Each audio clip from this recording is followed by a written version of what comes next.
I was a grown man crying on a crowded subway because a little girl sang our love song. 5 stops later, I was carrying her groceries to a small house with a black gate, trying not to shake as her mother collapsed in the doorway. Here's the part that knocked the wind out of me. The mother was my ex-wife, and the little singer might be my daughter. If it were you, what would you have done?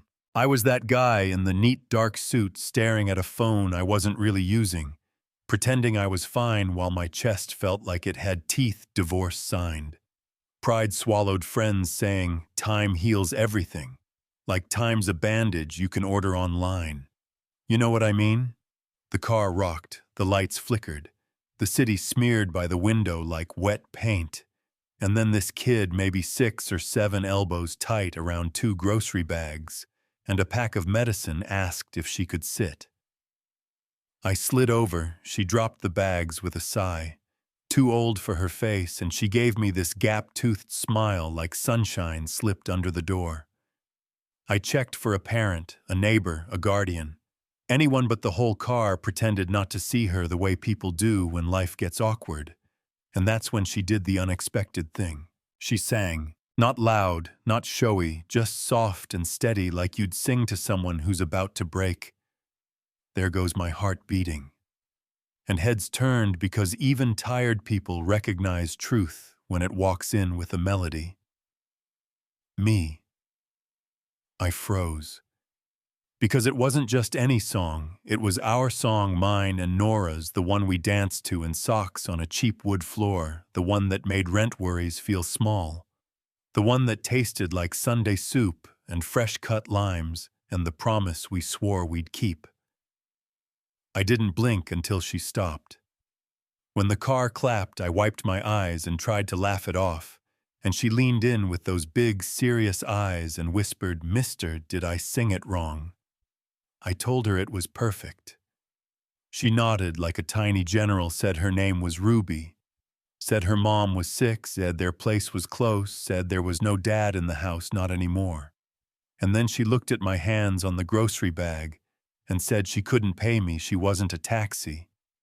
I told her I'd accept chocolate. She made me shake on it. Pattern interrupt.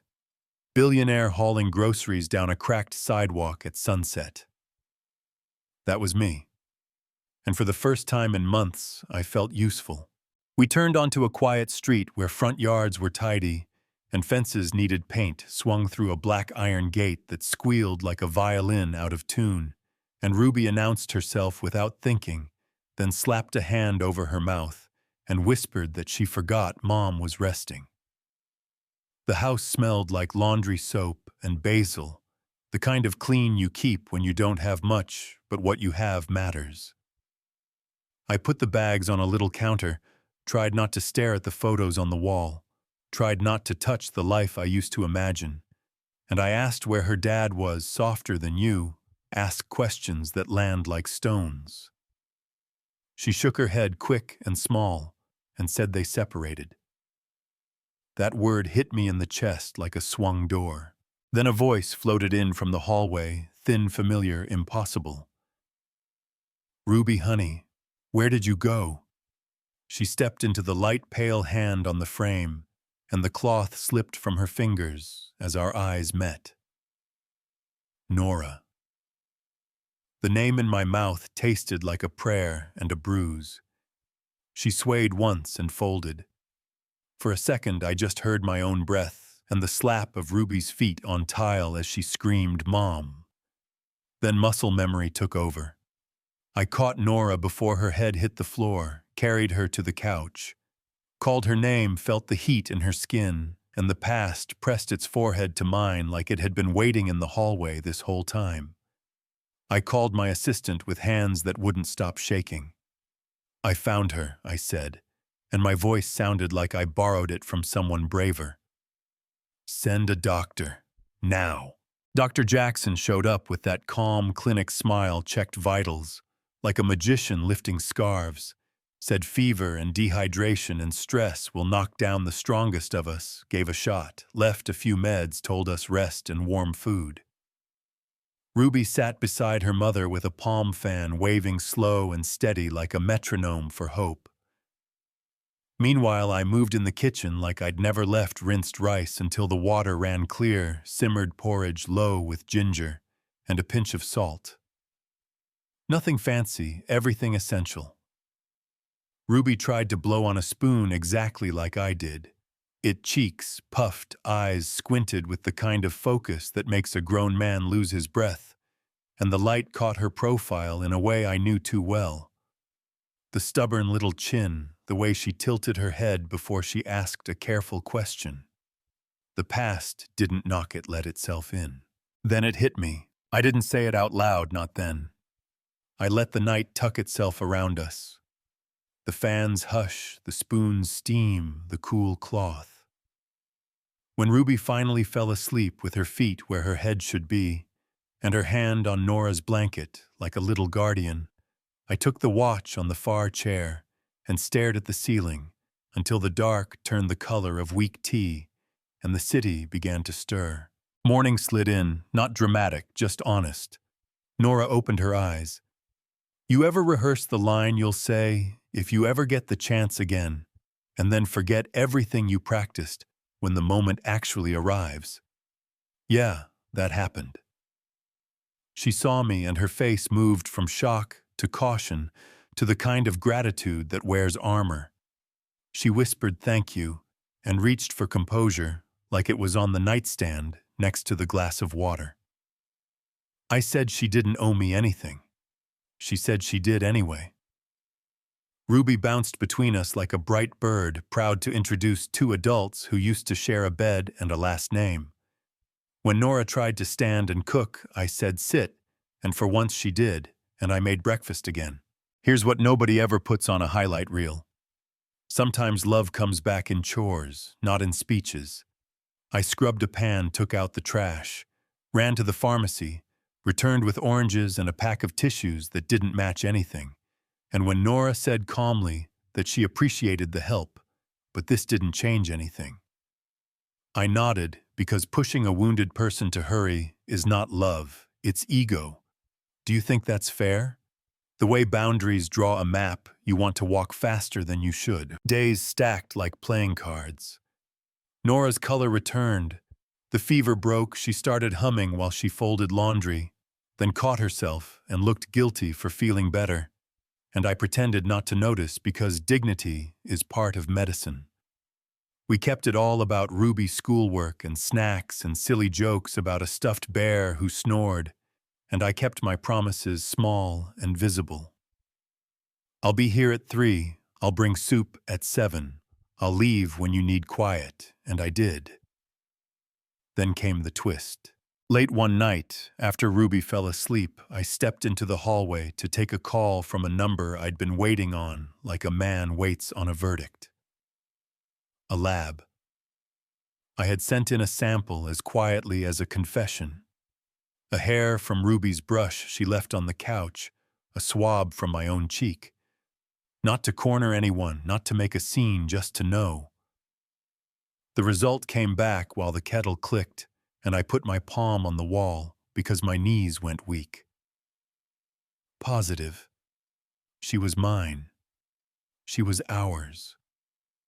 My life rearranged itself with that single word, like furniture sliding into the right places after years of bumping your shin in the dark. I didn't run in with paper and ink and proof. I didn't play hero. I made tea, the good kind we used to save for slow Sundays, and I set the cup down and told the truth the slow way. I want to be present for Ruby. I said not to fix what I broke.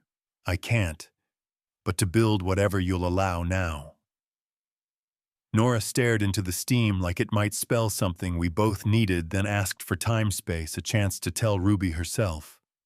I told her I'd already missed 6 years, I could wait a little longer. Stick around because of what happened next will blow your mind. Ruby bounced back the way kids do, like hope has springs in their bones.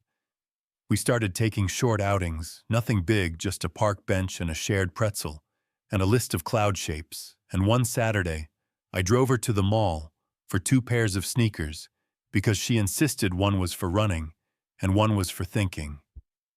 Don't ask me, I just paid. Traffic trapped us on the way home, and we slid in 30 minutes late, and Nora was at the gate with that look only mothers have, arms crossed, love braided with fear. "Safety first, always," she said, and I raised my hand and said, "Yes, ma'am," and Ruby rolled her eyes like we were both 5.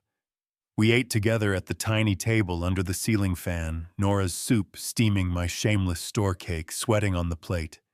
And for 10 minutes, the air in that house felt like the past had decided to be kind. Monday at the office, the past tried to be cruel. Lizzie walked in like trouble in a red dress, perfume you could taste, smile sharp enough to cut. We had history, the wrong kind. The rumor that scorched my marriage started near her desk, and she'd worn it like a crown back then. She perched on the edge of my table and asked if I missed her. I told Daniel to call security. She laughed like nothing could touch her, then said I'd crawl back eventually. I told her she should not wait by the door. Security did their job, and I watched the door stay shut after she left, breathing like I had pulled a glass sliver out of my palm after months of pretending it didn't hurt. Pattern interrupt? I should have checked my house. That evening, I stepped into my living room and found Lizzie on my couch, cup of coffee in her hand, and entitlement in her posture. Nora came in behind me with ruby eyes wide, jaw set, and Lizzie smiled like this was a game she had already won. She said something nasty about Nora and worse about Ruby, and that was it. Nora took the cup and tossed the coffee in Lizzie's face, not hot, just humiliating, grabbed a vase, poured the water over her head like a baptism nobody asked for, and then said, "Get out," in a voice that made me stand straighter. Lizzie shrieked, called her names, and I guided her to the door, not gentle, not cruel, just done. The door clicked. The house was very quiet. Nora walked upstairs with Ruby and didn't look back. Do you think that's fair? When the past you invited once tries to squat in your present, do you owe it a conversation or just an exit? I stood at the bottom of the stairs with shame buzzing under my skin. After dishes and silence and a long look at myself in the hallway mirror, I knocked on Ruby's door and asked if I could speak to her mom. Nora stepped out with her arms folded like armor and a tremor in her mouth. I said it plain. It was never me and Lizzie, not then, not now. I told her I had thrown Lizzie out of my office and then out of my house, and the only thing I regretted was not throwing pride out the window years ago when Nora needed me to fight. You didn't fight for us, she said, and I said she was right. Will you fight now, she asked. I told her I already was, but I'd do it on her terms, not mine. And that's when Ruby's voice came from the bed, small and steady. Mom, he's my dad, right? Time held its breath. Nora closed her eyes, and I saw the decision move across her face like a cloud over the sun. And then she opened them and said yes. Ruby cried from relief, not fear. I sat on the carpet because my legs forgot what they were for, laughed like a man who'd been underwater too long and finally found air. Yeah, that happened. We didn't rush to a courthouse or post a sermon about forgiveness in pretty fonts. We made breakfast and burned the first pancakes because Ruby claimed flipping them high makes them taste like clouds. We set real schedules, pediatrician visits, school pickup, and boundaries. I defended like a goalie. No late meetings if they stole dinner. No weekend travel without permission from the people who share my last name. I showed up early, not just on time, because the math of regret is brutal and simple. You pay interest in minutes you can't get back. One Sunday, we took Ruby to an amusement park, and she dragged me onto the horror train that I hate exactly as much as Nora hates hospitals. We rolled into a tunnel that smelled like fog juice and cheap rubber. A skeleton with a plastic scythe leaned out, and Nora crushed my arm with her fingers. Jason. There's a ghost, she hissed, and I laughed and told her to save her screams for later, and she punched my shoulder with a grin. and in the dark, I kissed her forehead, and she let me hand sliding into mine like it always knew where to go. "Don't get used to it," she murmured. "Too late," I said. The cart rattled, Ruby cackled, and for a minute we were just three people choosing yes in a world that makes no too easy. Time did that strange softening thing it does when you're actually living. I left the office at 5:30, not 9 blocked off Friday afternoons, and dared anyone to fire me from the company I built, walked Ruby to school, and let her win the race to the gate, because the joy in her face was better than any victory I could buy. When Nora's flower shop got busy, I worked the register and learned how to pronounce ranunculus like a man relearning his own language. Nights on the couch turned into conversations at the kitchen island, turned into slow dances by the sink while the dishwasher hummed. I told Nora I still loved her, not as a performance, but as a promise to choose us when it's easy and when it costs. She looked at me like she was weighing my soul on a scale that finally balanced and said the quiet thing I didn't dare ask for. I never stopped. We married again, small and simple, the way you do when the first wedding taught you what matters, Ruby in a flower crown, tossing petals like she was getting paid by the handful, a handful of friends who held our history without judgment, rings that felt heavier because they meant more. The officiant asked if we take each other, and we did not as a fairy tale reset, but as a grown-up, yes. Months later, we brought home a baby boy, and the house turned into a symphony of tiny socks and coffee and laughter you can feel in your chest. I learned to change a diaper in 60 seconds and bragged about it like a marathon. Time came home to the smell of cilantro and soup, and the sight of my wife in my kitchen kissed her shoulder. Let gratitude do what money never could. Before you decide this is a tidy, happy ending for a man who didn't deserve it, let me say the quiet part. Forgiveness doesn't erase debt. It puts you on a lifetime payment plan.